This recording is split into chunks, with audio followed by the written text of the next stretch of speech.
গল্পস্বল্পে আজ পড়ছি অনুজ দেবের লেখা গোয়েন্দা গল্প কেন্দ্র কবুতর। আজ শেষ পর্ব।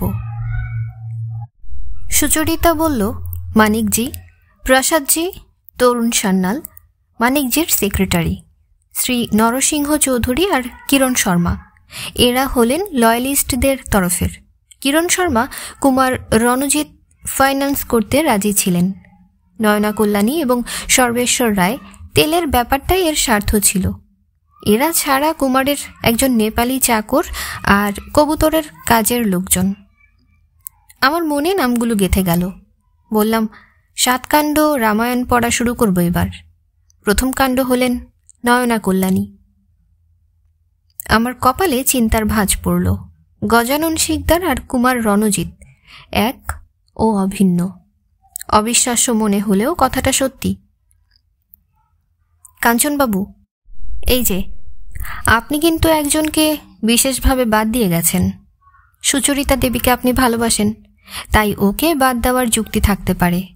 চাকর বাকরদের মোটিভ খুঁজে পাওয়া দুষ্কর, এসব মানলাম, কিন্তু ওই লোকটিকে আপনি বাদ দিলেন কি বলে?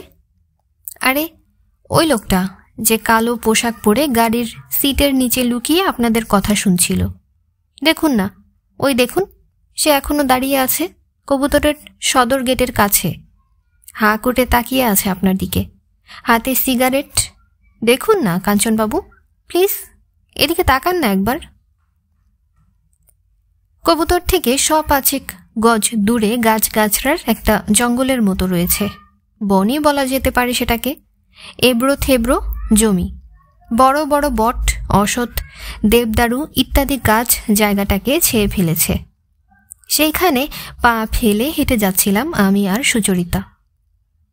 আমি এখন কবুতরের অতিথি। আমি যে অশোক বোস নাম নিয়ে ভাগ্যচক্রে পাণ্ডুলিপির জালে জড়িয়ে পড়েছিলাম, সেটা প্রসাদজিকে খুলে বলেছি।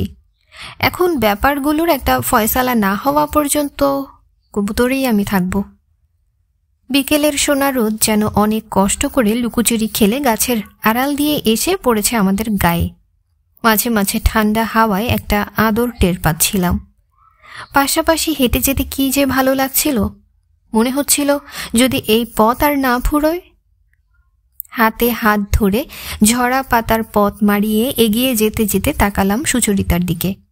সুচরিতাও আমার দিকেই চেয়েছিল। চোখাচোখি হতেই ফিক করে হেসে ফেলল। আমি একটু বোকা বোকা হাসি হেসে বললাম, সুচরিতা, সত্যি আমি কোনোদিনও ভাবিনি যে এমনি ভাবে তোমার সঙ্গে।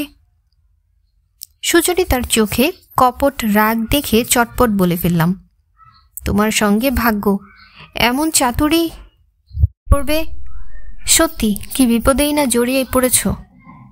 থাক, আর কথার জাল পাততে হবে না, হেসে বলল সুচরিতা। এবার কাজের কথায় আসা যাক। হ্যাঁ, গলার স্বর গম্ভীর করে শুরু করলাম। নয়না কল্যাণী সম্পর্কে তুমি কি জানো, তাই খুলে বলো। কিছুই না, ওকে আমি চোখে দেখিনি কোনোদিন, ঠোঁট বেঁকিয়ে জবাব দিল ও। শুনেছি গত বছর নাকি সাইরেন ইন্টারন্যাশনাল হোটেলে রিসেপশনিস্টের কাজ করতেন। তারপর মানিকজি ওকে কবুতরে ডেকে পাঠান। মানিকজির ইচ্ছে নয়না কল্যাণী তার সঙ্গে রাজনীতি নিয়ে থাকুক। তিনি কবুতরে কতদিন হলে এসেছেন? গতকাল সকালে। কিন্তু তুমি ওকে সন্দেহ করছো কেন? না, সন্দেহ আমি প্রত্যেককেই করছি, কিন্তু ভাবছি যে রণজিৎ সেনকে খুন করে নয়না কল্যাণীর কী লাভ। হঠাৎই ঘুরে দাঁড়িয়ে বললাম, চলো ফেরা যাক। ঘুরে দাঁড়াতেই আমার চোখ পড়ল একজন ছায়া ছায়া মানুষের দিকে। আমাদের ঘুরে দাঁড়াতে দেখি সে দৌড়তে শুরু করলো। দিনের আলোয় উজ্জ্বল আকাশের পটভূমিতেও তাকে চেনা গেল না, তবু আমি ছুটলাম। সুচরিতা বাধা দেওয়ার চেষ্টা করে ব্যর্থ হয়ে যত তাড়াতাড়ি পারে আমাকে অনুসরণ করে আসতে লাগলো। দৌড়তে দৌড়তে বনের বাইরে চলে এলাম, কিন্তু কই, কেউ তো কোথাও নেই। হতাশ হয়ে হাঁপাতে হাঁপাতে বললাম, সুচরিতা, এই লোকটা কোন দলের? সমর বর্মন না লাল পাঞ্জা? উত্তরে ঠোঁট উল্টে হাসল সুচরিতা। দুজনে আবার কবুতরে ফিরে এলাম। বাড়িতে ঢুকতে যেতেই একটা ব্যাপার দেখে চমকে উঠলাম। বাদিক থেকে তৃতীয়, না এ তো 4 নম্বর জানালাটা দেখা যাচ্ছে। ডান দিকে আরও 2-4 পা, এদিক ওদিক করলেই 3টে জানালা থেকে 4টে হয়ে যাচ্ছে, কারণ দ্বিতীয় সারির ঘরগুলোর একটা জানালা প্রথম সারির ঘরগুলোর সঙ্গে দেখা যাচ্ছে। যাকে কুছ পরোয়া নেই। সুচরিতার দিকে ঘুরে প্রশ্ন করলাম, সু, ওই জানালাটা কার ঘরের? কেন বলো তো? ওটা কিরণ শর্মার। কিরণ শর্মার? ঈষৎ ভাঁজ পড়ল আমার কপালে। তাহলে আমার লিস্টে দ্বিতীয় ব্যক্তি শ্রীযুক্ত কিরণ শর্মা। দৃঢ় স্বরে বললাম আমি। আবার পা বাড়ালাম কবুতর লক্ষ্য করে। ভেতরে গিয়ে দেখা হলো মানিকজির সঙ্গে। তিনি ক্রসওয়ার্ডের সঙ্গে কথাবার্তা বলছিলেন। আমাকে দেখেই বললেন, আসুন আসুন। আমি মৃদু হেসে তার পাশে গিয়ে বসলাম। সুচরিতাও আমার পাশে বসল। মিস্টার মৈত্র আমাকে লক্ষ্য করে বললেন, মানিকজি, আপনার জন্যে দোতলায় যে ঘরটা ঠিক করে দিয়েছি সেটা আপনার পছন্দ হয়েছে? আগে হ্যাঁ, ধন্যবাদ। এইবার ক্রসওয়ার্ডের দিকে ফিরলেন মানিকজি। বললেন, ওয়াডি, এ তো ভীষণ বিশ্রী ব্যাপার ঘটে গেল। মানিকজির স্বচ্ছন্দ বাংলা শুনে অবাকই হলাম। কুমার রণজিৎ এখানে সাংঘাতিক জরুরি একটা কনফারেন্সে এসেছিলেন। মানিকজি বললে চললেন, মিটিং তো হলোই না, তার ওপর এই স্ক্যান্ডালাস ব্যাপার। কে, কেন কুমার রণজিৎকে খুন করলো আমি ভেবেই পাচ্ছি না ক্রসবি। পকেট থেকে রুমাল বের করে কপালে মুখে একবার বুলিয়ে নিলেন মানিকজি। দেখুন, আমি চেষ্টায় কোনো ফাঁক রাখব না, আমতা আমতা করে বললেন ক্রসওয়ার্ড। কিন্তু এটা আমি বুঝতে পারছি না যে আপনারা গুলির শব্দ পেলেন না কেন, অথচ মিস্টার মৈত্র 12:45 সময় গুলির শব্দ পেয়েছেন। একটা সম্ভাবনার কথা মনে হওয়ায় আমি বললাম, ইন্সপেক্টর, হয়তো মার্ডারার কোনো কেমিক্যাল দিয়ে রাতে সবাইকে ড্রাগ করেছিল। হতে পারে, বললেন ক্রসওয়ার্ড। আমি এবার বাড়ির সবাইকে ডেকে একটা রিকোয়েস্ট করতে চাই। তা হলো, কেউ যেন আপাতত অন্তত দিন 7 জন্যে কবুতর ছেড়ে কোথাও না যান। ঠিক আছে, আমি সবাইকে জানিয়ে দিচ্ছি কথাটা। মনে হয় কেউ এতে অরাজি হবেন না। বলে চেয়ার ছেড়ে উঠে দাঁড়ালেন মানিকজি। বললেন, ওয়াডি, যেমন করে হোক এই পলিটিক্যাল স্ক্যান্ডালের শেষ চাই আমি। কারণ ভুরু তুলে তাকালেন মানিকজি। এর সঙ্গে আমার আর প্রসাদজির মানসম্মান জড়িয়ে আছে। ঘর ছেড়ে বেরিয়ে গেলেন মানিকজি। মানিকজি চলে যাওয়ার পর আমি উঠে দাঁড়িয়ে বললাম, ইন্সপেক্টর, আমি আজ কবুতর ছেড়ে যেতে চাই। কথা দিচ্ছি কাল বিকেলের মধ্যেই ফিরে আসব। ক্রসওয়ার্ড হাসলেন। যাবেন যান, কিন্তু মাইন্ড ওয়ান থিং, আমাদের যেন বডি ওয়ারেন্ট বের করতে না হয়। উত্তরে আমি স্যালুট করার ভঙ্গি করে সুচরিতার হাত ধরে বললাম, এসো সুচরিতা। বাইরে এসে বললাম, সু, আমি এখন সাইরেন ইন্টারন্যাশনালে যাব নয়না কল্যাণী সম্পর্কে খোঁজ নিতে। কাল আবার দেখা হবে। তুমি কিরণ শর্মার উপর নজর রেখো, আমার জন্যে ভেবো না। আর হ্যাঁ, তোমার গাড়িটা আমি নিয়ে যাচ্ছি। আর দেরি না করে সুচরিতার কাছ থেকে বিদায় নিয়ে গাড়ি চড়ে রওনা দিলাম। উদ্দেশ্য সাইরেন ইন্টারন্যাশনাল। গাড়িতে যেতে যেতে ভাবছিলাম, আলোটা জ্বলছিল কার ঘরে? কিরণ শর্মা না নয়না কল্যাণী? কি করছিলেন তিনি ওই সময়? গুলির শব্দ শুনে কি ঘুম ভেঙেই ছিল ওর? কিন্তু আর কারো ঘুম ভাঙল না কেন? আর নয়না কল্যাণীর যদি কোনো গোপন ব্যাপার থাকে, তবে আমি নিশ্চিত যে সাইরেন ইন্টারন্যাশনালে গিয়ে শুনব নয়না কল্যাণীর নামে কেউই ওখানে কাজ করত না। দেখা যাক কোথাকার জল কোথায় গিয়ে দাঁড়ায়। শেষ পর্যন্ত সাইরেন ইন্টারন্যাশনালে রিসেপশনের ঘুমে ঢুলে পড়া হ্যাংলা মেয়েটিকে বললাম, ম্যানেজারের সঙ্গে দেখা করতে চাই। একটু পরেই একটি লোক এসে আমাকে নিয়ে গেল ম্যানেজারের ঘরে। ঘরের দরজায় লেখা প্রাইভেট। দরজা ঠেলে ভেতরে ঢুকলাম। চেয়ারে বসে একজন প্রৌঢ়, মাথা জোড়া টাক, পাইপ টানছেন। তাকে বললাম, আমি নয়না নামে একটি মেয়ের খোঁজ জানতে এসেছি। সে আপনার হোটেলে কাজ করত। হ্যাঁ, রিসেন্টলি ও চাকরি ছেড়ে দিয়ে চলে যায়। কোথায় ওর একটা কীরকম ভাই না কে থাকে, তার কাছে যাবে বলেছিল। জবাব শুনে একেবারেই দমে গেলাম আমি। এরকমটা ঠিক আশা করিনি। তাহলে কি কিরণ শর্মা? থ্যাংক ইউ ম্যানেজার সাহেব বলে নড করে বেরিয়ে এলাম আমি। তার মানে নয়না কল্যাণী মানিকজির সত্যিকারের রিলেটিভ। হোটেল ছেড়ে বেরিয়ে এসে গাড়ি স্টার্ট করলাম। সুচরিতাকে সব খুলে বলতে হবে, একবার ভালো করে আলোচনা করা দরকার। ঘড়ি দেখলাম রাত 3টে। কবুতরে পৌঁছেই দেখি সুচরিতা গেটের বাইরে উৎকণ্ঠিত হয়ে দাঁড়িয়ে আছে। গাড়ি থামিয়ে বাইরে বেরোতেই দৌড়ে এলো। বলল, কাঞ্চন, সর্বনাশ হয়েছে বলে ও আমাকে হাত ধরে নিরিবিলি গাছগাছালির দিকটায় টেনে নিয়ে চলল। ভোরের হালকা আলো তখন ছড়িয়ে পড়েছে পৃথিবীতে। কিছু দূর গিয়ে আমি বললাম, কি হয়েছে? হাঁপাতে হাঁপাতে বলতে শুরু করলো সুচরিতা, ইব্রাহিমকে খুঁজে পেয়েছে ওরা। তাই নাকি? মুখে এ কথা বললেও মনে মনে রেলগাড়ি ছুটিয়ে চিন্তা করছিলাম এরপর কি করা উচিত। হ্যাঁ, ইন্সপেক্টর ক্রসবি খোঁজ করেছিলেন যে তুমি এসেছো কি না বলে চলল সুচরিতা। আর কিরণ শর্মাকে দেখলাম লাইব্রেরির ঘরের বইপত্তর ঘেটে ঘেটে দেখছেন। আমি ঢুকতেই মৃদু কাষ্ঠ হাসি হেসে পাশ কাটিয়ে বেরিয়ে গেলেন। হঠাৎ যেন সংবিত ফিরে পেল সুচরিতা। বলল, ওহো, আমি তো জিজ্ঞেস করতেই ভুলে গেছি, ওদিকের খবর কি? বিষণ্ণ হাসি হেসে বললাম, শিখে ছেড়েনি, একদম বাজে খবর। নয়না কল্যাণী সত্যি কথাই বলেছেন, সাইরেনেই কাজ করতেন উনি। এখন আমার মনে হচ্ছে যে সে রাতে আলো বোধ হয় কিরণ শর্মার ঘরে জ্বলছিল। কথা বলতে বলতেই একটা দেবদারু গাছের দিকে চোখ গেল আমার। তখনই দেখলাম গাছের গুড়ির দিকে ওদিক থেকে কারো জামার একটা অংশ দেখা যাচ্ছে। নিশ্চয়ই সেই লোকটা। আমি পা টিপে টিপে এগোলাম। সুচরিতা কিছুই বুঝতে না পেরে অবাক হয়ে তাকালো আমার দিকে। আমি মুখে আঙ্গুল তুলে ইশারায় জানালাম চুপ করে থাকতে। তারপর গিয়ে আচমকা গাছের ও পিঠে হাজির হলাম।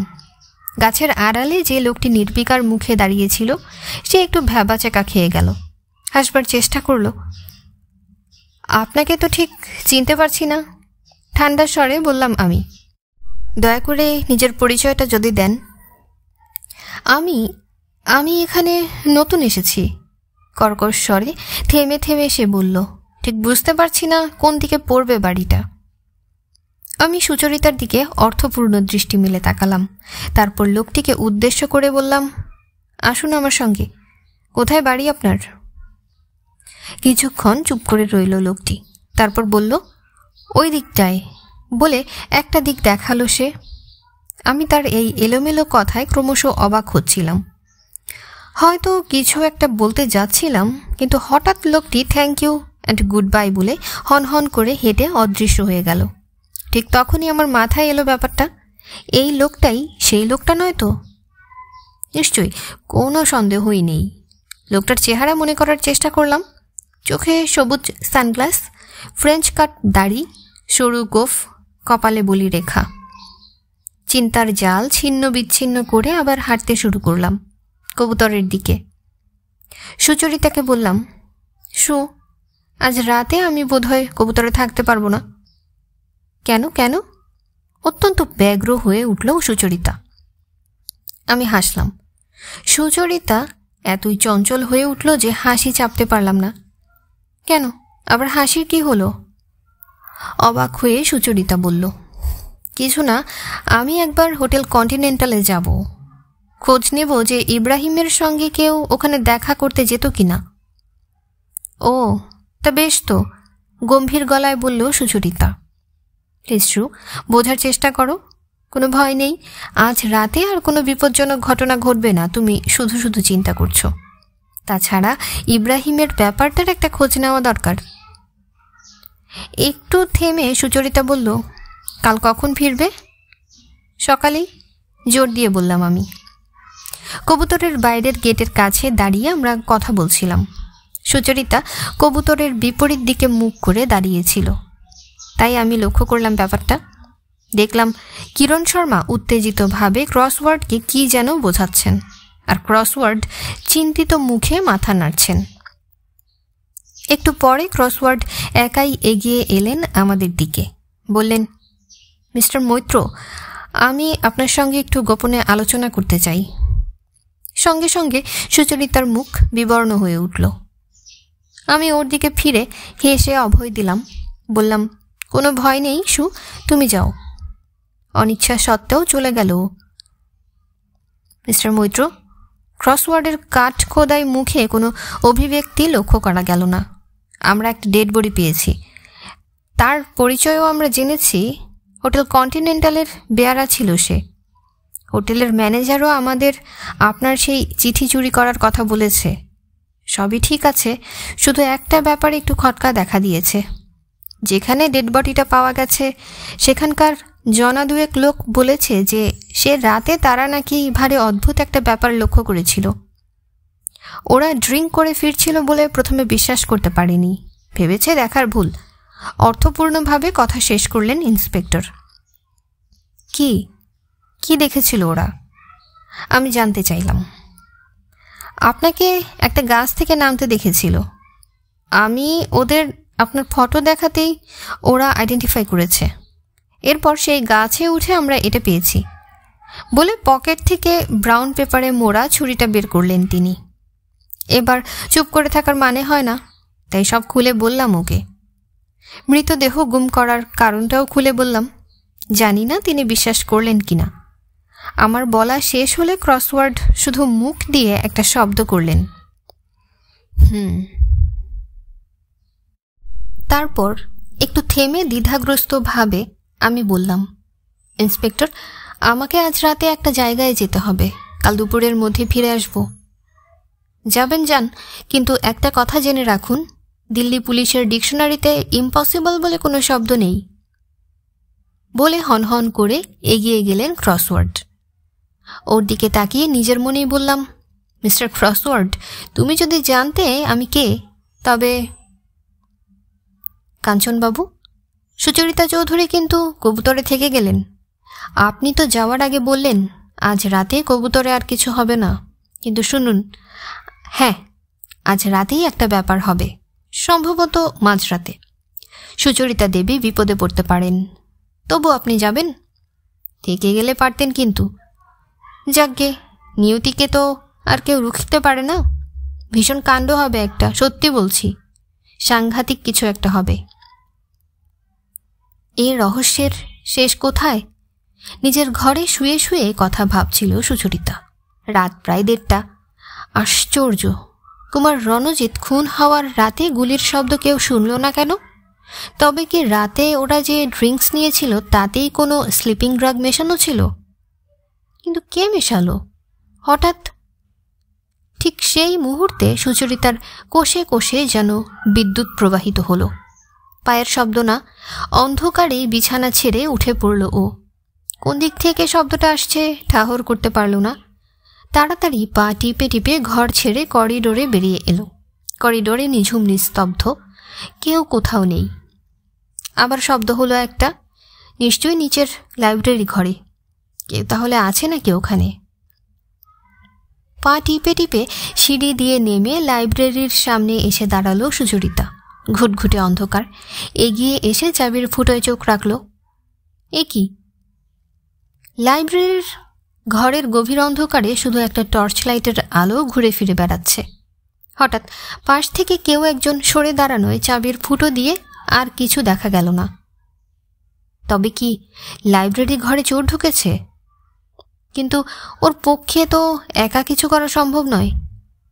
চিন্তা করে দেখা গেল সাহায্য করার মতো একজনই আছে কবুতরে, সে তরুণ সান্যাল। অতএব সিঁড়ি দিয়ে উঠে তরুণের ঘরের কাছে এসে দরজায় টোকা দিল সুচরিতা। তরুণ। একটু পরে ঘুম চোখে এসে দরজা খুলল তরুণ সান্যাল। চেঁচিয়ে কি বলতে যাচ্ছিল, ওর মুখে হাত চাপা দিয়ে সুচরিতা বলে উঠল, চুপ। নিচের লাইব্রেরিতে মনে হয় চোর ঢুকেছে। কি চোর? তরুণের ঘুমের ঘোর তখনও কাটেনি। আস্তে আস্তে ফিসফিস করে বলল সুচরিতা, তুমি রেডি হয়ে নাও, আমরা দুজনে ঢুকবো ঘরে। দাঁড়াও বলে ঘরের কোণা থেকে এক পাটি লোহার নাল লাগানো জুতো তুলে নিল তরুণ। বলল, চলো, এই জুতোর একঘা খেলে চোর বাবাজিকে আর উঠে দাঁড়াতে হবে না। নিঃসারে চুপি চুপি ওরা দুজনে এসে দাঁড়ালো লাইব্রেরির সামনে। ভেতরে কজন আছে? ফিসফিস করে জিজ্ঞেস করল তরুণ। কে জানে, বোধহয় 2-3 জন। অবহেলা ভরে মৃদু কণ্ঠে জবাব দিল সুচরিতা। আমি ঘরে ঢোকার সঙ্গে সঙ্গে তুমি ভেতরে ঢুকে আলোর সুইচটা অন করে দেবে বলে জুতোটাকে বাগিয়ে ধরে এক ঝটকায় দরজা খুলে ভেতরে ঢুকল তরুণ। ভেতরে টর্চের আলো তখনও দেওয়ালের গায়ে ঘুরছিল। দরজা খোলার শব্দে টর্চধারী লোকটি সচকিত হওয়ার আগেই তার উপর ঝাঁপিয়ে পড়ল তরুণ। ওদের দুজনের ঝপটাঝপটিতে কিংকর্তব্য বিমূঢ় হয়ে দাঁড়িয়েছিল সুচরিতা ওই অন্ধকারেই। ঠিক ওই সময়ই কে যেন মনে হলো ওর পাশ কাটিয়ে তাড়াতাড়ি বেরিয়ে গেল। আর কিছু ভাববার আগেই তরুণের চিৎকার ভেসে এলো, সুচরিতা, আলোটা জ্বালাও শিগগিরই।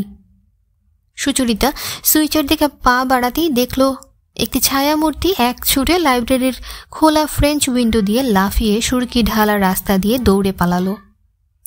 এই দেখে আর আলো না জ্বালিয়ে লোকটির পিছন পিছন ধাওয়া করে বাইরে বেরিয়ে এলো সুচরিতা।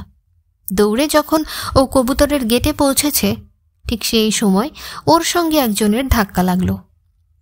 লোকটি পালিয়েছে, গম্ভীর কণ্ঠস্বর শোনা গেল কারো। চোখ তুলে তাকালো সুচরিতা। ওর সামনে টেরিন টি শার্ট আর ফুল প্যান্ট পরে যিনি দাঁড়িয়ে আছেন তিনি শ্রী কিরণ শর্মা। দারুণ অবাক হয়ে গেল সুচরিতা। এই রাতেও টিপটপ ড্রেস পরে দাঁড়িয়ে আছেন শর্মা সাহেব। লোকটি পালিয়েছে মিসেস চৌধুরী, আর ফলো করে লাভ নেই, দ্বিতীয়বার বললেন তিনি। ও, একটা কথা ভাবছিল সুচরিতা, সত্যি যদি তাই হয় হয়তো অসম্ভব কল্পনা, কিন্তু অসম্ভবও তো সময়ে সময়ে সম্ভব হয়। চলুন শর্মা সাহেব, কবুতরে ফিরে যাওয়া যাক বলে দুজনে ফিরে চলল কবুতরের দিকে। বাড়ির সবাই তখন লাইব্রেরি ঘরে এসে ভিড় করেছেন, একমাত্র নয়না কল্যাণী ছাড়া। ওর নাকি অনিদ্রার রোগ আছে, তাই ঘুমের ওষুধ খেয়ে ঘুমন। বাড়ির ছাদ ভেঙে পড়লেও ঘুম নাকি ওর ভাঙে না, মানিকজি জানালেন। তরুণের কপালে এদিকটায় ছড়ে গেছে। সবাইয়ের ননস্টপ প্রশ্নের উত্তরে সবই খুলে বলল ওরা, কিন্তু কারা কেন এসেছিল কিছুই জানা গেল না। অবসন্ন মনে নিজের ঘরে ফিরে চলল সুচরিতা। লোকটা ঘরের দেওয়ালে আলো ফেলে কি দেখছিল? ইস, কাঞ্চন থাকলে কত ভালো হতো। কবুতরের রহস্য কি এখনো শেষ হয়নি? কে জানে এরপর কবুতরে কোন অধ্যায় অভিনীত হবে। পরদিন সকালেই ফিরে এলাম আমি। আমাকে দেখেই প্রথমে সুচরিতার মুখে ম্লান হাসি ফুটে উঠল। ছুটে এগিয়ে এলো আমার কাছে। ওর চোখে আতঙ্ক বিহবল দৃষ্টি। আমি ওকে আশ্বাস দেওয়ার জন্য কাছে টেনে নিলাম। ওর কানে কানে প্রায় ফিসফিস করে বললাম, কি হয়েছে সু, কি হয়েছে? আমার ভয় করছে, ভীষণ ভয় করছে, কাঁপা কাঁপা স্বরে জবাব দিল সুচরিতা। আরে ভয় কি, থেমে থেমে বললাম আমি। আমি থাকতে তোমার গায়ে যে হাত দেবে তার গায়ের ছাল ছাড়িয়ে নেব। কি হয়েছে? শেষ দিকে আমার গলা পাল্টাতে দেখে ও একটু ঘাবড়ে গেল। তারপর ধীরে ধীরে বলল সব, কিভাবে রাতে চোর ঢুকেছিল লাইব্রেরিতে, তারপর তাড়া করতে গিয়ে কিরণ শর্মার সঙ্গে ধাক্কা, ইত্যাদি ইত্যাদি। সব শোনার পর কিছুক্ষণ চুপ করে রইলাম আমি। তারপর বললাম, সু, তোমার পাশ দিয়ে অন্ধকারে যে কেউ বেরিয়ে গিয়েছিল এ ব্যাপারে তুমি কি শিওর? তাই তো মনে হয়েছিল আমার। তার মানে বাইরের কারো সঙ্গে ভেতরের কেউ হাত মিলিয়েছে। একটু চিন্তা করে বললাম আমি। তক্ষুনি সুচরিতা এমন একটা কথা বলল যে আমি সাংঘাতিকভাবে চমকে উঠলাম।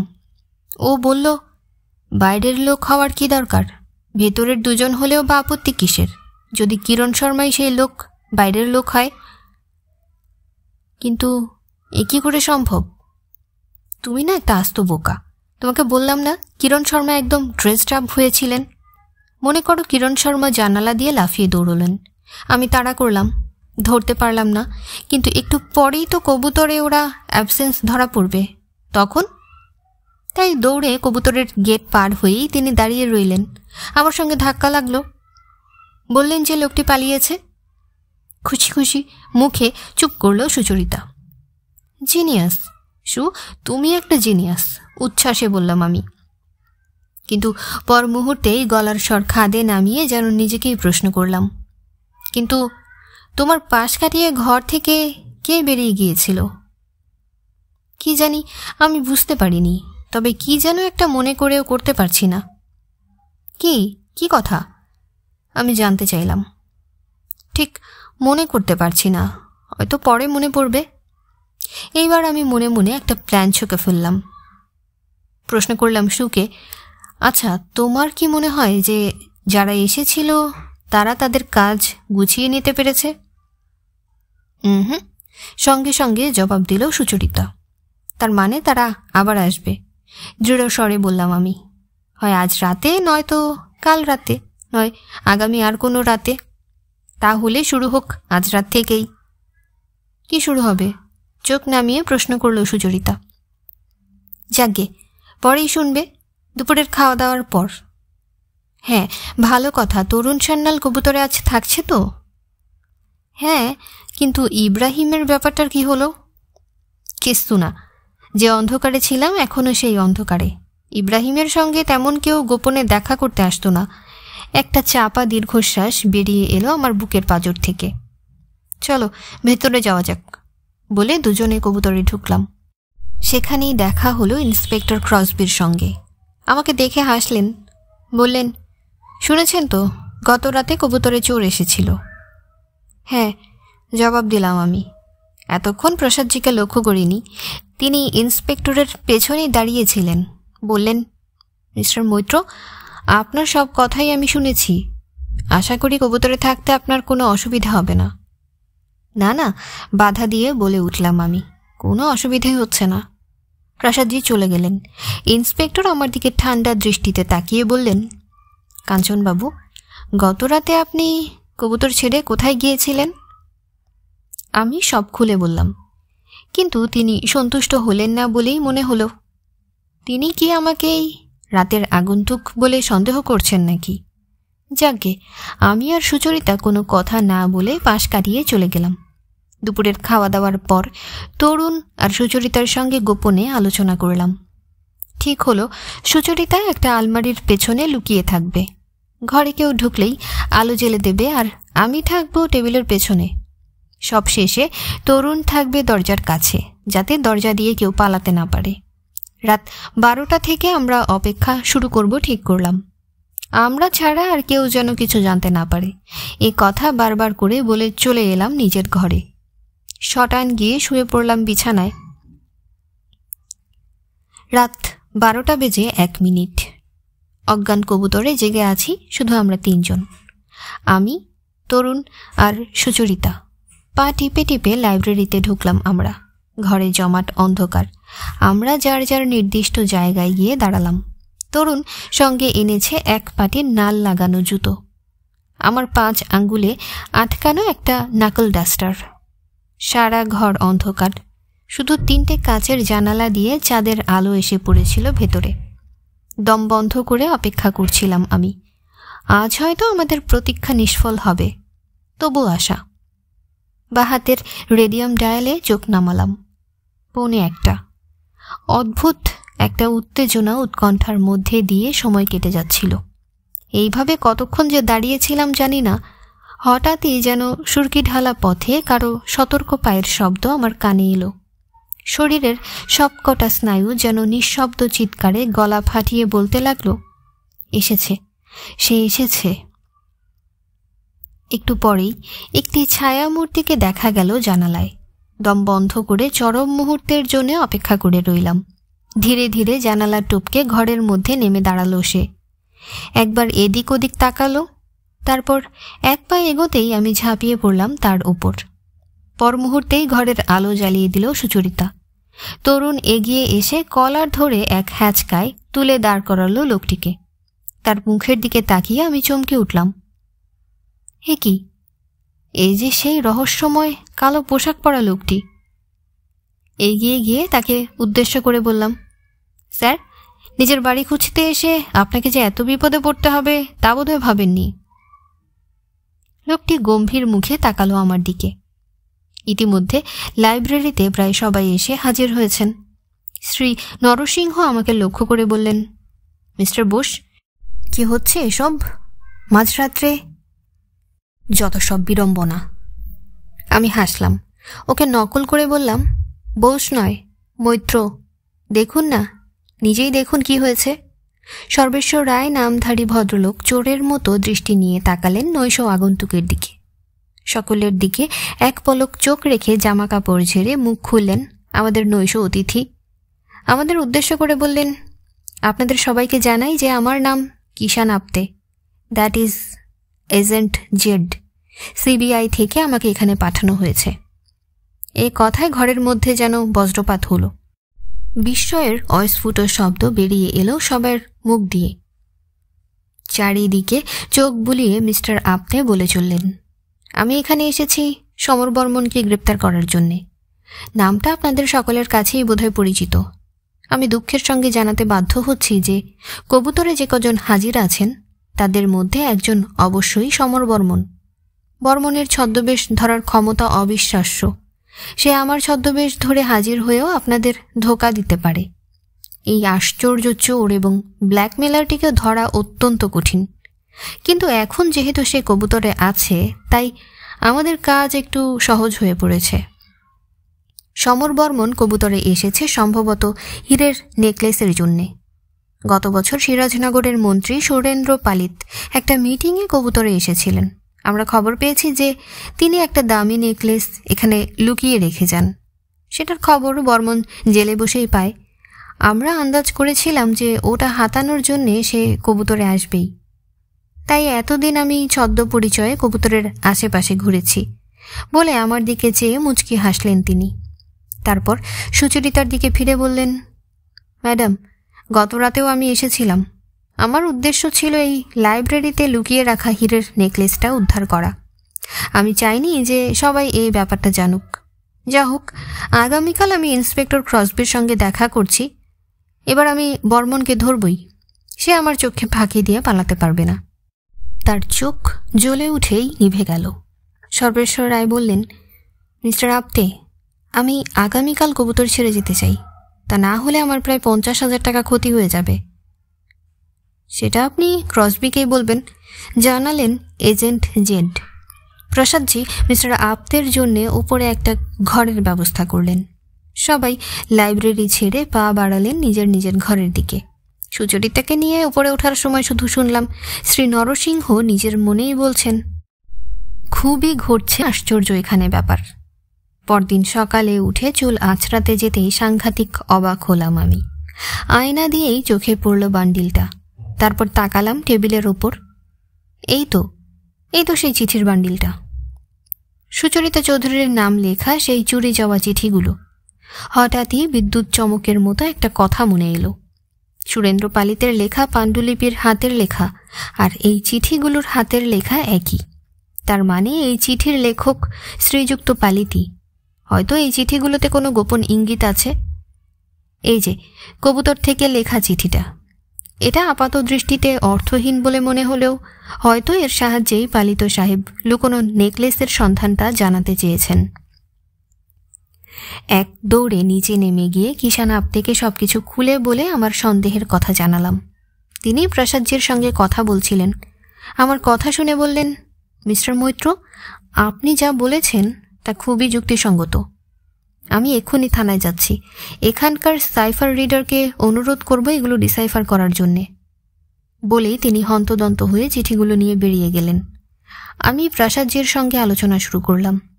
বললাম, আচ্ছা প্রসাদজি, আপনার বাড়িতে কোনো গুপ্তপথ আছে কি? না তো, জানালেন প্রসাদজি। কোনো কালই ছিল না? গভীর আগ্রহের সঙ্গে প্রশ্ন করলাম আমি। উত্তরে প্রসাদজি জানালেন যে অনেক আগে একটা সুড়ঙ্গ পথ ছিল ওই লাইব্রেরিতেই, কিন্তু পরে সেটা নষ্ট হয়ে যায়। আমি আর প্রসাদজি উঠে রওনা হলাম লাইব্রেরির দিকে। মাঝপথেই দেখা হলো সুচরিতার সঙ্গে। ওকে সব কথা বললাম। শুনে অবাক হয়ে গেল। আমরা তিনজনে গিয়ে হাজির হলাম লাইব্রেরিতে। প্রসাদজি এগিয়ে গেলেন দেওয়ালে টাঙানো একটা ছবির দিকে। ছবিটা দেওয়াল থেকে নামিয়ে দেওয়ালের সেই অংশে একটু চাপ দিলেন। সঙ্গে সঙ্গে একটা আলমারির পাশ থেকে দেওয়ালের কিছুটা অংশ নিঃশব্দে সরে গেল। আমরা ভেতরে ঢুকলাম। অতি সাধারণ একটা সুড়ঙ্গ পথ, দেখে অনেক পুরনো বলেই মনে হয়। প্রায় 20 গজ যাওয়ার পর দেখা গেল সম্পূর্ণ পথ বন্ধ। সুড়ঙ্গের দেওয়াল অত্যন্ত জীর্ণ হওয়ায় ইটের গা থেকে চুন বালি সব খসে খসে পড়েছে। মিনিট 10 পর আমরা বাইরে বেরিয়ে এলাম। প্রসাদজি বললেন, মৈত্র সাব, কিছু ব্যাপারই আমার মাথায় ঢুকছে না, কোত্থেকে কিসব হচ্ছে। এমন সময় লাইব্রেরির দরজায় হাজির হলেন এজেন্ট জেড। তার মুখ খুশিতে ভরপুর। আমাদের দেখেই বললেন, সব জেনেছি আমি। আপনি ঠিকই বলেছিলেন মিস্টার মৈত্র, কবুতরের নাম লেখা চিঠিটাই আসল, সেটা ডিকোড করা গেছে। এই দেখুন, বলে একটা কাগজ আমার দিকে এগিয়ে দিলেন তিনি। কাগজটা হাতে নিয়ে দেখলাম তাতে লেখা 8 বা 7টা ইট, পাশে 3টে কাগজ, গজ উপরে সুরেন্দ্র। এ তো জলের মতো স্পষ্ট, বলে উঠলাম আমি। তার মানে সুড়ঙ্গ পথ ধরে 8 গজ গিয়ে বাঁ দিকের দেওয়ালে দেখতে হবে। মেঝে থেকে 7টা ইট ওপরে গিয়ে 3টে ইট পাশে। ব্যাস, তাহলেই পাওয়া যাবে। আমিও ঠিক তাই ভেবেছি। বললেন কিষান আপতে, চলুন, আর দেরি করে লাভ কি, শুরু করা যাক। প্রসাদজি একটা মাপার ফিতে নিয়ে এলেন। মাপঝোপ করে কাজ শুরু করলাম আমরা 4 জন। 7টা ইট ওপরে আর 3টে ইট পাশে যেতেই একটা আলগা ইট চোখে পড়ল। পকেট থেকে ছোট্ট ছুরি বের করে ইটটাকে বের করে নিলাম। অন্ধকার একটা খুপড়ি। আনন্দে উত্তেজনায় দম বন্ধ হয়ে গেল যেন। কিষান আপতে চটপট হাত ঢুকিয়ে দিলেন খুপড়ির ভেতরে। একটু পরেই হাত বের করে নিলেন। তার হাতে একটা কাগজ। তাহলে কি কেউ আমাদের আগে এই জায়গার সন্ধান পেয়েছে? উঁচু গলায় বললাম আমি। মনে তো হয় না, জানালেন এজেন্ট জেড।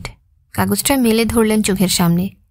কি আশ্চর্য, তাতে শুধু দেখা যাচ্ছে গ গ গ গ গ গ গ গ গ গ।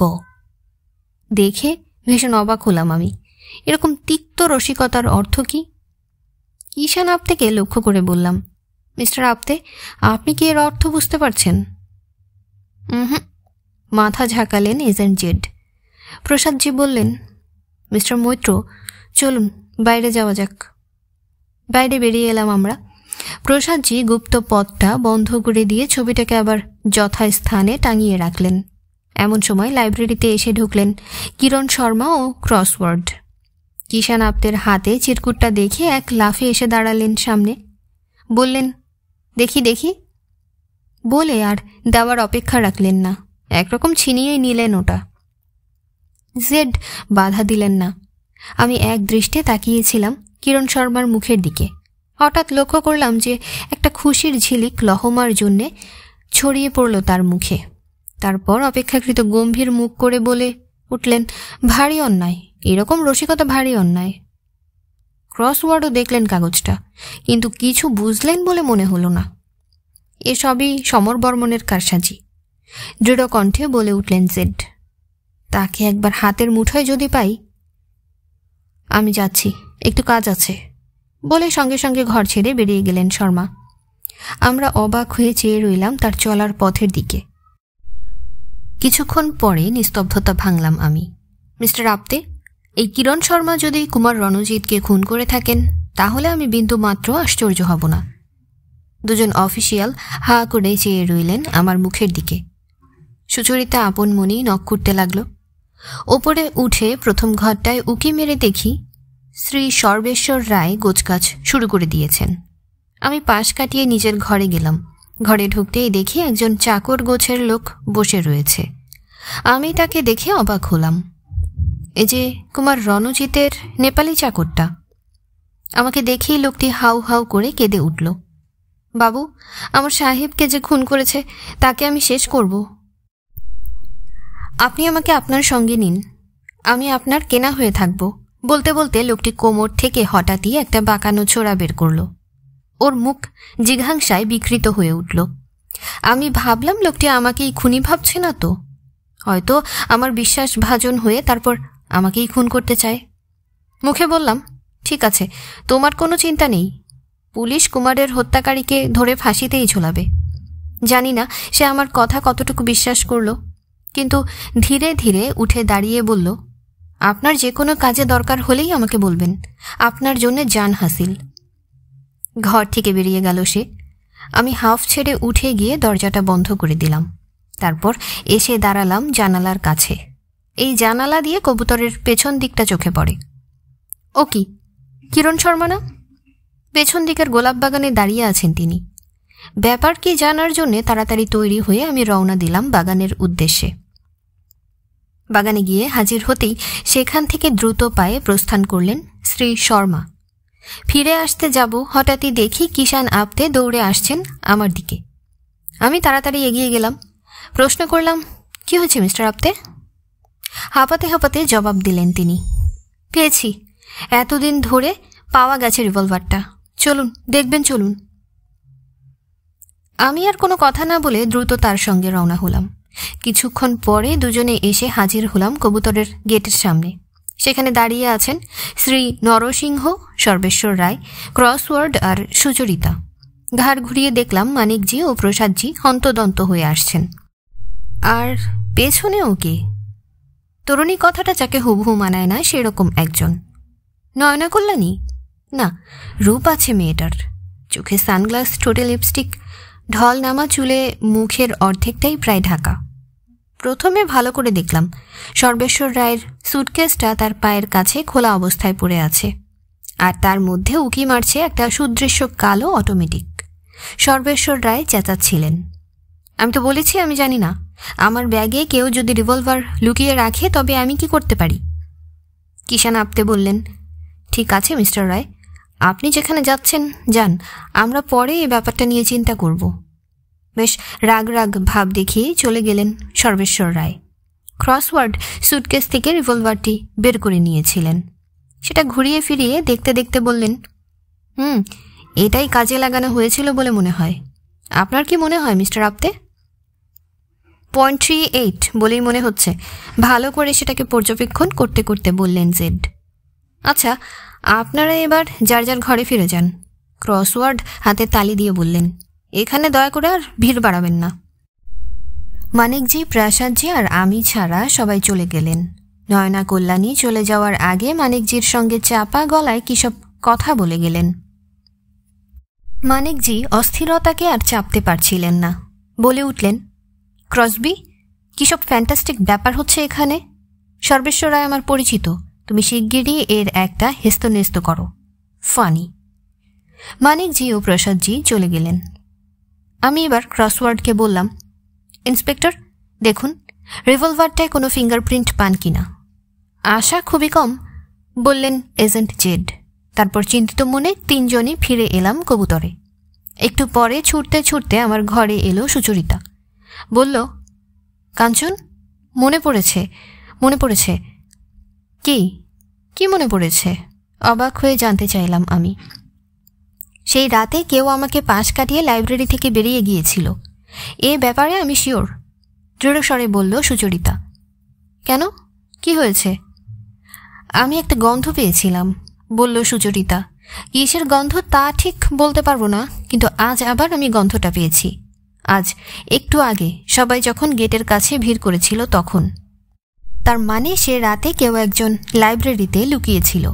মিস্টার আপতে তা জানতে পারেননি, অথচ আমরা প্রথমে ভেবেছিলাম ঘরে 2-4 জন লোক ছিল। আমার কথা শেষ হতে না হতেই ঘরের দরজায় দেখা গেল সেই চাকরটিকে। কুণ্ঠিত স্বরে সে বলল, যদি এটা একবার দেখেন, বলে আমার দিকে এক টুকরো কাগজ বাড়িয়ে ধরল। উঠে গিয়ে আমি সেটা হাতে নিলাম, তাতে একটা ঠিকানা লেখা। আমি চোখ তুলে সপ্রশ্ন দৃষ্টি মেলে তাকালাম ওর দিকে। ও জবাব দিল, ওই দাড়িওয়ালা বাবুর পকেট থেকে পড়েছিল এটা। দাড়িওয়ালা বাবু মানে কিষান আপতে। কিন্তু এর অর্থ কি? জেড কি এই লোকটাকে পরীক্ষা করার জন্যে পকেট থেকে কাগজটা ইচ্ছে করেই ফেলেছেন? যাকে একবার শেষ চেষ্টা করব এই সূত্র ধরে। কিষান আপতের সঙ্গে কথা বলে এই ঠিকানায় একবার যাব। জানি কোনো লাভ হবে না, তবু এই আশা নিয়ে সুচরিতাকে বসতে বলে জেডের সঙ্গে দেখা করার জন্যে উঠলাম। নিচের ঘরে এসে তাকে দেখলাম বসে বসে মানিকজির সঙ্গে কথা বলছেন। আমি গিয়ে তাকে এক পাশে ডাকলাম, বললাম, মিস্টার আপতে, আপনার পকেট থেকে কি এই কাগজটা পড়ে গিয়েছিল? না তো, সবিস্ময়ে বললেন তিনি। কোথায় পেলেন এটা? আমি তাকে সব খুলে বললাম। সব শুনে তিনি বললেন, ওই চাকরটা নিশ্চয়ই কারো হয়ে কাজ করছে। দেখি ব্যাটার মতলব কি। আমি আর দেরি না করে কবুতরের বাইরে এসে ক্রসওয়ার্ডের সঙ্গে দেখা করে বললাম, ইন্সপেক্টর, আমি একটা সামান্য সূত্র পেয়েছি, সেটা নিয়ে একবার শেষ চেষ্টা করতে চাই। বলে তাকে সব বললাম, ঠিকানাটাও দেখালাম। শেষে যাওয়ার সময় বললাম, আপনি কাইন্ডলি লক্ষ্য রাখবেন যে কেউই যেন কবুতর ছেড়ে কোথাও না যান। কবুতর ছেড়ে যাওয়ার সময় একবার পেছন দিকটায় উকি দিয়ে গেলাম। দেখলাম কিরণ শর্মা তখনও গোলাপের বাগানে ঘুরঘুর করে বেড়াচ্ছেন। আমাকে দেখিয়ে সাত করে সরে গেলেন। আমি মনে মনে একটু হেসে কবুতর ছেড়ে রওনা দিলাম। হঠাৎ হতাশা আমার মন ছেয়ে ফেলেছিল। পুরো বাড়িটার সামনে দাঁড়িয়ে ঠিকানাটা মিলিয়ে নিচ্ছিলাম। এই বাড়িটাই তো। ভাঙা নেমপ্লেট থেকে যতটুকু উদ্ধার করা গেল তা খুবই সামান্য। তবু ঠিকানাটা মেলাতে অসুবিধা হলো না। বন জঙ্গলে ভর্তি এই ভাঙা পোড়ো বাড়িতে আর যেই থাক, মানুষ বাস করে বলে মনে হলো না।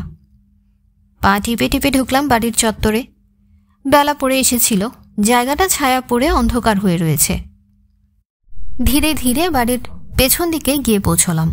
ঝোপঝাড়ে ভর্তি বাড়ির পেছন দিকটা। তারই মধ্যে কিছুক্ষণ লুকিয়ে রইলাম।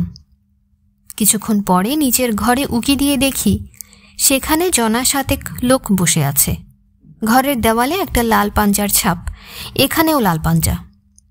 লোকগুলোর আলোচনা থেকে বোঝা গেল যে ওদের নেতা বা ওই ধরনের কেউ এখনো আসেননি। জানালা ছেড়ে সরে দাঁড়াতেই একজন লোককে হেঁটে যেতে দেখলাম। তার পেছন দিকটা দেখে খুব চেনা মনে হলো, কিন্তু কে তা কিছুতেই ধরতে পারলাম না। আমি তো ক্রসওয়ার্ডকে বারণ করে দিয়েছিলাম যে কবুতর ছেড়ে কেউ যেন বেরোতে না পারে। হঠাৎ মাথার ওপরের একটা জানালা থেকে ভেসে আসা গোঙানির শব্দ আমার কানে এলো। সঙ্গে সঙ্গে পুরনো জীর্ণ পাইপ বেয়ে উপরে উঠতে লাগলাম। সবসময় ভয় হতে লাগলো পাইপটা যদি ভেঙে পড়ে কিংবা কেউ যদি দেখে ফেলে। শেষ পর্যন্ত জানালার কার্নিশে পৌঁছে জানালা ঠেলে ঘরে ঢুকলাম। অন্ধকার ঘরে আবছা আবছা চোখে পড়ল একটি লোককে। ঘরের এক কোণায় হাত পা বাঁধা অবস্থায় পড়ে আছে। কি করব ভাবছি, এমন সময় ঘরের আলো জ্বলে উঠল। আর আমার সামনে যিনি দাঁড়িয়ে, তিনি কিরণ শর্মা। আমি তাকে দেখে অবাক হয়ে বলে উঠলাম, তাহলে শেষ পর্যন্ত আপনি নাটের গুরু? কোনো জবাব না দিয়ে আমার দিকে 6 পা এগিয়ে এলেন তিনি। তারপরই পকেট থেকে একটা গাঢ় নীলচে রঙের রিভলভার বের করে উঁচিয়ে ধরলেন আমার দিকে। তার মুখ ব্যঙ্গের হাসিতে বিকৃত হয়ে গেল। রাতে যখন কাঞ্চন ফিরল না, তখন খুবই মুষড়ে পড়ল সুচরিতা। থেকে কি হয়ে গেল? তাদের মধ্যেই একজন সমর বর্মন। কি সাংঘাতিক! তবে কাঞ্চন নিশ্চয় নয়। সত্যি কাঞ্চন ছেলেটা এমন দুরন্ত প্রকৃতির, দারুণ ছেলে। ওকে ছাড়া সুচরিতা ইদানিং নিজেকে ভাবতেই পারে না। ও আসার পর থেকেই সব দুঃখ কষ্ট ভুলে আছে সুচরিতা। ঠিক এমন সময় ঠক করে একটা আওয়াজ হলো কাচের সার্সিতে। চকিতে জানালার দিকে ছুটে গেল সুচরিতা। জানালা খুলল। নিচের সুরকি ঢালা পথে কেউ একজন দাঁড়িয়ে রয়েছে। সুচরিতা মুখ বাড়াতেই আর একটা সাদা রঙের কি ছিটকে এলো ঘরের ভেতরে। নিচু হয়ে সেটা কুড়িয়ে নিল ও। কাগজে মোড়া একটা পাথর। কাগজটা খুলল। এ কি? এ যে কাঞ্চনের চিঠি। চিঠিতে লেখা, সু, ভীষণ বিপদ, সেই গির কবুতর ছেড়ে আমার লোকের সঙ্গে চলে এসো, অনেক কথা বলার আছে। আর এদিকে কি হয়েছে জানো? কিরণ শর্মা হলেন কাঞ্চন। আর দেরি করল না সুচরিতা, চটপট তৈরি হয়ে নিচে নেমে এলো। দেখল লোকটি ওর পরিচিত। ওই লোকটি কুমার রণজিতের চাকর ছিল। সুচরিতা নেমে আসতেই সে চাপা গলায় বলল, তাড়াতাড়ি চলুন, বাবু আপনার জন্য অপেক্ষা করছেন। ওরা দুজন দ্রুত পায়ে হাঁটতে শুরু করলো। সুচরিতা ভাবছিল তাহলে কাঞ্চনের ধারণাই সত্যি হলো, কিরণ শর্মাই আসল লোক। কবুতরের বাইরে সুচরিতার গাড়ি ছাড়াও আরও একটা কালো রঙের স্ট্যান্ডার্ড দাঁড়িয়েছিল। চাকরটার নির্দেশে সুচরিতা গিয়ে বসল সেই গাড়ির পিছনের সিটে। চাকরটা ওর পাশে এসে বসল। ড্রাইভারের সিটে যে বসেছিল সে গাড়ি ছেড়ে দিল। লোকটির মুখ সুচরিতার চেনা মনে হচ্ছিল, কিন্তু পাশ থেকে দেখে ঠিক ঠাহর করতে পারছিল না। হঠাৎই পিছন দিকে মুখ ফেরালো লোকটি। সঙ্গে সঙ্গে খুশির বন্যায় ছলকে উঠল সুচরিতার আনন্দ। কাঞ্চন, তুমি? কাঞ্চন কোনো জবাব না দিয়ে হু হু করে গাড়ি ছোটাতে লাগলো। এ কি কাঞ্চন, কি হয়েছে তোমার? কথা বলছো না কেন? ব্যাকুল স্বরে প্রশ্ন করল সুচরিতা। কাঞ্চন এবারও কোনো জবাব দিল না। গাড়ি ছুটতে লাগলো ঝড়ের গতিতে। সামনের সিটের দিকে ঝুঁকে পড়ল সুচরিতা। খামচে ধরল কাঞ্চনের জামা। তারপর হিস্টেরিয়া রোগীর মতো চেঁচিয়ে উঠল, কাঞ্চন, কি ব্যাপার? কথা বলছো না? সুচরিতা, তুমি ভয় পেলে? গম্ভীর স্বরে জবাব এলো। গাড়ি তখন ঝড়ের বেগে উল্কার মতো ধেয়ে চলেছে অজানার দিকে। শেষ দৃশ্য। বিশ্বাস করুন আর নাই করুন, এতক্ষণ ঘটে যাওয়া কবুতর নাটকের এটাই শেষ দৃশ্য। কবুতরের লাইব্রেরি ঘর, সেখানে আজ প্রায় সবাই হাজির হয়েছেন। মানিকজি, প্রসাদজি, সর্বেশ্বর রায়, নরসিংহ চৌধুরী, কিষান আপতে, ক্রসওয়ার্ড, তরুণ সান্যাল। ঘরে অনুপস্থিত কিরণ শর্মা, কাঞ্চন মৈত্র, সুচরিতা চৌধুরী এবং বরাবরের মতোই নয়না কল্যাণী। তিনি সম্ভবত মরফিনে আচ্ছন্ন। জেন্টলম্যান, আজ সব রহস্যই আমাদের কাছে পরিষ্কার। সমর বর্মনকে আমি খুঁজে পেয়েছি। কিষান বলছিলেন, আপনারা শুনলে হয়তো অবাক হবেন যে সেই দুর্ধর্ষ তস্কর সমর বর্মন আর কেউ নয়, শ্রী কাঞ্চন মৈত্র। ঘরে যেন আকাশ ভেঙে পড়ল। হতবাক দৃষ্টি মেলে সবাই তাকিয়ে রয়েছেন কিষান আপতের দিকে। তিনি তখনও বলে চলেছেন, মিস্টার ক্রসবির সঙ্গে আলোচনা করে আমি সবই জানতে পারি। ভেবে দেখুন কাঞ্চন মৈত্রের কথা। এই দিল্লিতে আসার আগে ইনি কি করতেন? কোথায় ছিলেন? কিছুই আমরা জানি না। চিঠিগুলো হারিয়ে যাওয়া এবং ফিরে পাওয়ার ব্যাপারটা দেখুন কি হাস্যকর। আসলে চিঠিগুলো উনি ডিকোড করতে পারছিলেন না, তাই যেমন করে হোক ওগুলোকে আবিষ্কার করলেন, তাও আবার নিজের ড্রেসিং টেবিলেই, যাতে আমাদের দিয়ে ওগুলো ডিকোড করিয়ে নেওয়া যায়। কুমার রণজিতের মৃত্যুর ব্যাপারে তার কথাগুলো ভেবে দেখুন। তিনি আসলে 1:45 হাজির হতে চেয়েছিলেন কবুতরে। হয়তো লাইব্রেরিটা খুঁজে দেখার ইচ্ছে ছিল। কোনো শব্দ টব্দ পেয়ে পাশের ঘর থেকে বেরিয়ে এলেন কুমার রণজিৎ। লাইব্রেরিতে গেলেন, সমর বর্মনকে চিনে ফেললেন। সঙ্গে সঙ্গেই তাকে গুলি করলেন শ্রী মৈত্র। তারপর আমাদের কাছে একটা বানানো গল্প ছেড়ে দিলেন। সুচরিতা চৌধুরীর সঙ্গে প্রেমের অভিনয় করে তাকেও দলে টানলেন। মনে রাখবেন, বেশিরভাগ ঘটনাই কাঞ্চনবাবুর নিজের স্টেটমেন্ট। লাল পাঞ্জা নামে আদৌ কোনো গ্যাং আছে তা আমি বিশ্বাস করি না। এরপর মিস্টার মৈত্র রিভলভারটা শ্রী রায়ের সুটকেসে পাচার করে দিলেন। সুড়ঙ্গ পথে ঢুকে আমরা একটা খুপড়ি দেখতে পাই। তাতে কিছু না পাওয়ায় শ্রী মৈত্র অত্যন্ত ডিসহার্টেড হয়েছিলেন। কিন্তু সমর বর্মন সম্বন্ধে আমি যতদূর শুনেছি সে কখনো মানুষ খুন করেনি, দ্বিধাগ্রস্তভাবে জানালেন ক্রসওয়ার্ড।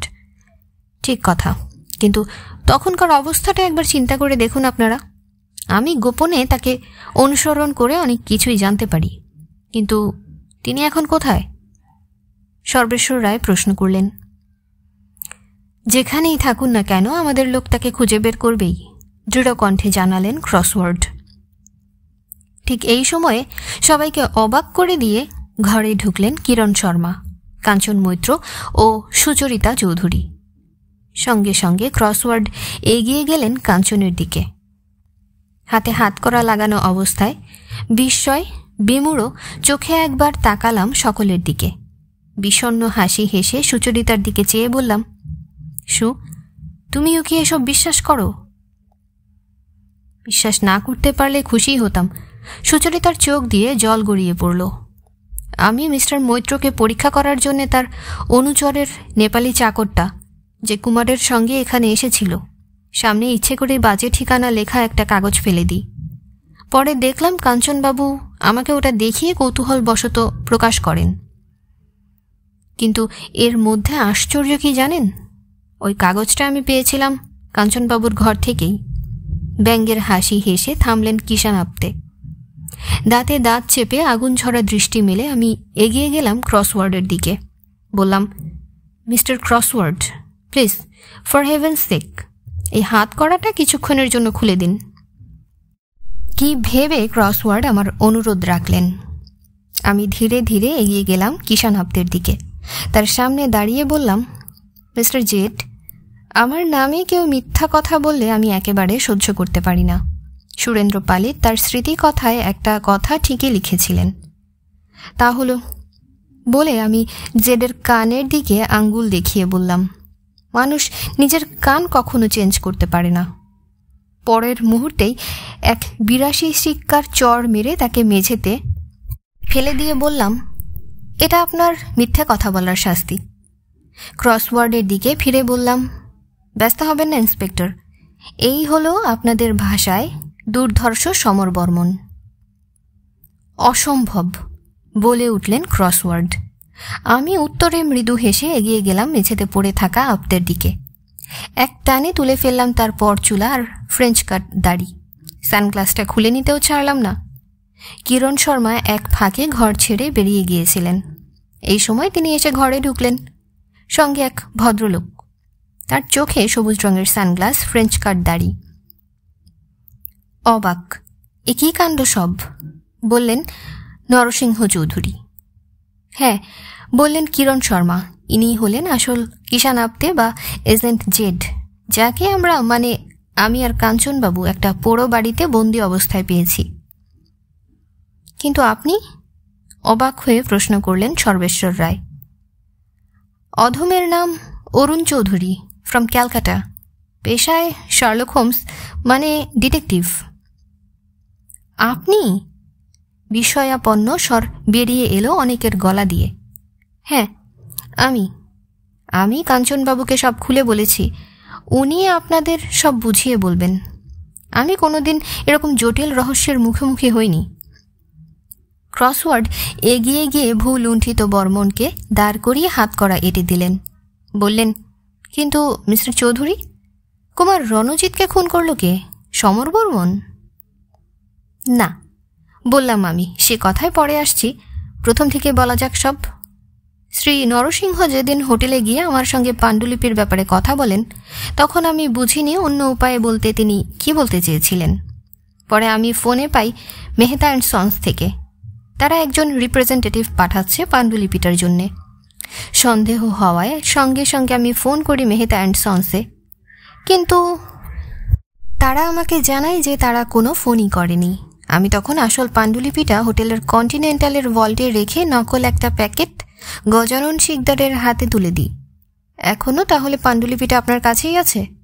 প্রশ্ন করলেন মানিকজি। হ্যাঁ, হোটেলের ভল্টে।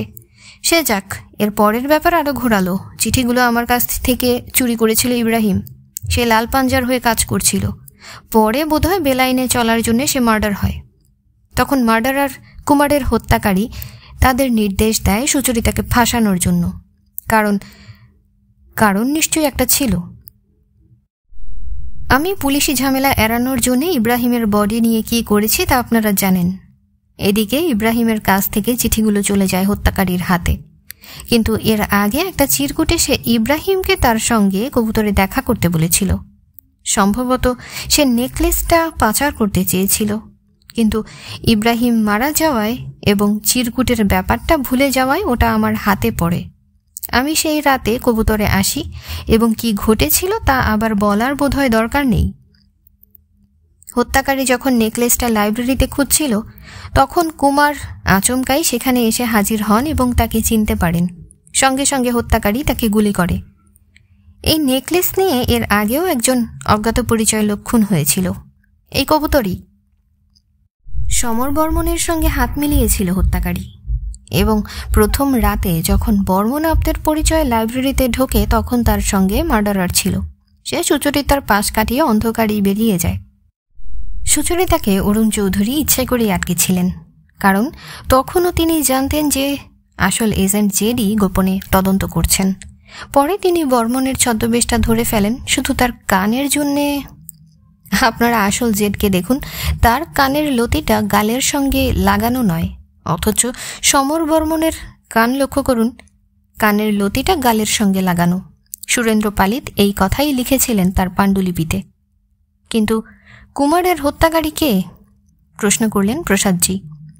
রানী সুলক্ষণা সেন, কুমার রণজিৎ সেনের বোন, অর্থাৎ শ্রীমতী নয়না কল্যাণী। অবাক হয়ে সবাই তাকিয়ে রইল আমার দিকে। মানিকজি কোনো রকমে বললেন, ইম্পসিবল। আমি ওর দিকে ফিরে হেসে বললাম, উনি আপনার দূর সম্পর্কের বোন, কিন্তু এখানে আসার আগে কি আপনি ওকে কখনো চোখে দেখেছেন? মানিকজি হতভম্ব হয়ে মাথা নাড়লেন, বললেন, না। ঠিক তখনই লাফিয়ে উঠল সুচরিতা, মনে পড়েছে কাঞ্চন, সেই রাতে আমি ল্যাভেন্ডারের গন্ধ পেয়েছিলাম, আর নয়না কল্যাণীর গা থেকে কাল ওই রকম গন্ধ পেয়েছি। তখন আমার ঠিক মনে পড়েনি। প্রসাদজি, মনে করে দেখুন, যখন গুপ্ত পথে আমরা ঢুকেছিলাম তখন বর্মনের অতি আগ্রহের কথা। নয়না কল্যাণী নিজেই চেষ্টা করেছিলেন চিঠিগুলো রেকর্ড করতে, কিন্তু না পেরে কৌশলের আশ্রয় নিয়েছিলেন। সে কথা আপনারা নকল জেডের কাছ থেকে শুনেছেন। কুমারের মৃত্যুর রাতে নয়না কল্যাণীর ঘরেই আলো জ্বলেছিল, কিন্তু আসল নয়না কল্যাণী গেলেন কোথায়? প্রশ্ন করলেন শ্রী সর্বেশ্বর রায়। তিনি কবুতরে আসার পথে বদল হয়েছেন। আসল নয়নার বদলে এসেছেন সুলক্ষণা সেন। সুলক্ষণা সেনকে আমি দেখিনি। আমি তখন নেপালে ছিলাম, কিন্তু সুচরিতা তাকে দেখেছিল। তাই ও যদি চিনে ফেলে, তাই ওকে কবুতরে আসা থেকে আটকানোর চেষ্টা করা হয়েছিল। সুলক্ষণা সেন কি বিপ্লবের সময় মারা যাননি? মানিকজি প্রশ্ন করলেন। না, কারণ তার মৃতদেহ শনাক্ত করা যায়নি। আমি এটা সন্দেহ করেছিলাম। সুলক্ষণা সেন অভিনেত্রী ছিলেন। তিনি তার দাসীর ছদ্মবেশে পালিয়ে বাঁচলেন, আর তার দাসী মারা পড়ে বিপ্লবীদের আগুনে। এবার একটা কথা বলি, তা হলো ঠিকানা লেখা চিরকুটটার কথা। ওটা সমরের পকেট থেকেই পড়েছিল ওর অজান্তে। আমি ইন্সপেক্টরকে বলেছিলাম কেউ যেন কবুতর ছেড়ে না যায়, তাই বর্মন বেরোতে পারেননি। কিন্তু অরুণ চৌধুরীর পরিচয় ক্রসওয়ার্ড জানতেন, তাই তাকে যেতে দিয়েছিলেন। মিস্টার চৌধুরীও প্রথমে আমাকেই সন্দেহ করেছিলেন। সুলক্ষণাকে যদি সুচরিতা চিনে ফেলত তবে ওর বিপদ হতো, তাই আমি চিঠি দিয়ে ওকে ডেকে পাঠিয়েছিলাম। আমি একটু অভিনয় করাতে ও দারুণ ভয় পেয়েছিল। আমি সুর দিকে তাকিয়ে হাসলাম। আপনার আসল পরিচয়টা সবাইকে এবার বলুন, ইয়োর ম্যাজেস্টি। অরুণ চৌধুরী বললেন। তার মানে? 8টি কণ্ঠস্বর একসঙ্গে বলে উঠল। আমি শুদ্ধ সত্য রায়ের ছেলে, অতলান্ত রায়। আমি রটিয়ে দিয়েছিলাম যে অতলান্ত রায় নেপালে দুর্ঘটনায় মারা গেছেন। কিন্তু কুমার, নেকলেসটা কোথায় গেল? মানিকজি প্রশ্ন করলেন। গোলাপ বাগানের নিচে সারি সারি গোলাপের ইঙ্গিতই ছিল ওই সাংকেতিক চিঠিতে, বললেন অরুণ চৌধুরী। তোমার পরিচয় আমাকে আগে বলনি কেন? অনুযোগের সুরে বলল সুচরিতা। তাহলে আমি অ্যারেস্টেড হতাম, কারণ রণজিতের পর আমিই ছিলাম সিরাজনগরের অধিপতি। এসে জবাব দিলাম আমি। রিভলভারটা আমার সুটকেসে তাহলে নয়নাই রেখে দিয়েছিল? সর্বেশ্বর রায় জানতে চাইলেন। ঘাড় কাত করে সম্মতি জানালাম আমি। চলুন এবার মিসেস সেনের খোঁজ নেওয়া যাক, ক্রসওয়ার্ড বললেন। তাই তো, কারোরই খেয়াল ছিল না কথাটা। সবাই মিলে দৌড়ে গেলাম ওপরে। গিয়ে দেখলাম নিজের ঘরে নিষ্প্রাণ দেহে পড়ে আছেন নয়না কল্যাণী। আত্মহত্যা করেছেন বললেন কিষান আপ্তে, সম্ভবত মরফিনের সাহায্যে, জানালাম আমি। এরপর হীরের নেকলেসটা খুঁজে পাওয়া গেল গোলাপ বাগান খুঁড়ে। আবার শান্ত হলো কবুতর। সুচরিতার সঙ্গে আমার বিয়েটা হয়ে যাওয়ার পরদিন কাগজে দেখি একটি বিজ্ঞাপন, কবুতর বিক্রি হচ্ছে, উৎসুক ক্রেতারা খোঁজ নিন, মানিকজি প্রসাদজি লিমিটেড কোম্পানি। যার হাতেই তুমি যাও, তোমার কথা আমার চিরদিন মনে থাকবে কবুতর। সুচরিতার বুক থেকে একটা চাপা দীর্ঘশ্বাস বেরিয়ে এলো। আর এখানেই শেষ হলো অনিশ দেবের লেখা গোয়েন্দা গল্প কেন্দ্র কবুতর। আজ শেষ পর্ব। গল্প স্বল্প ভালো লাগলে সাবস্ক্রাইব করে আমাদের সাথেই থাকুন। ধন্যবাদ। আল্লাহ হাফেজ।